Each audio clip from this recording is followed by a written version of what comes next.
সুপ্রিয় দর্শক কেমন আছেন? চলে আসলাম এইমাত্র আগামীকালকে 4ই ফেব্রুয়ারি 2026 বুধবার খুবই গুরুত্বপূর্ণ মৌসুমিবাহী সত্যপ্রবাহ তাপপ্রবাহ মেঘ বৃষ্টি এবং আবহাওয়ার খবর নিয়ে দর্শক আজকে ভিডিওতে জানিয়ে দেব আগামীকাল 4ই ফেব্রুয়ারি 2026 বুধবার 24 ঘন্টা কেমন থাকার সম্ভাবনা রয়েছে। দেশের 8টি বিভাগে 64 জেলার আবহাওয়ার পরিস্থিতি আরও জানিয়ে দেব দেশের কোথাও কোনো বৃষ্টিপাতের সম্ভাবনা আছে কি না।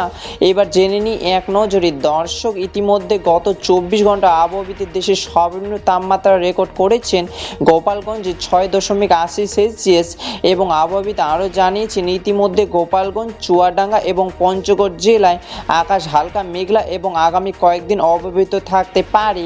দর্শক এই পর্যায়ে সরাসরি চলে আসলাম স্যাটেলাইট উপগ্রহের চিত্রে এবং এই মুহূর্তে দেখতে পাচ্ছি আজ এবং আগামীকাল 24 থেকে 48 ঘন্টায় দেশের 8টি বিভাগে 64 জেলার আকাশ পরিষ্কার থাকার সম্ভাবনা রয়েছে।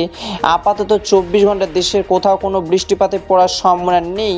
দর্শক এবার সরাসরি চলে আসলাম মেঘ বৃষ্টির স্যাটেলাইট পূর্বাভাস চিত্রে এবং এই মুহূর্তে দেখতে পাচ্ছি আগামীকাল 4ই ফেব্রুয়ারি 2026 বুধবার পর্যন্ত দেশে কোথাও কোনো বৃষ্টিপাতের সম্ভাবনা নেই। তবে দেশের কিছু কিছু অঞ্চলে আকাশ হালকা আবসা আবসা মেঘলা থাকতে পারে। দর্শক এবার সরাসরি চলে আসলাম তাপমাত্রা স্যাটেলাইট পূর্বাভাস চিত্রে এবং এই মুহূর্তে দেখতে পাচ্ছি আগামীকাল 4ই ফেব্রুয়ারি 2026 বুধবার সকালের দিকে দেশের সর্বনিম্ন তাপমাত্রা থাকার সম্ভাবনা রয়েছে সিলেট বিভাগে সিলেট, মৌলভীবাজার, হবিগঞ্জ, সুনামগঞ্জ এবং রংপুর বিভাগে রংপুর, দিনাজপুর, কুড়িগ্রাম, গাইবান্ধা, নীলফামারী, পঞ্চগড়, লালমনিরহাট, ঠাকুরগাঁও এইসব জেলায় 12 থেকে 13 ডিগ্রি সেলসিয়াস।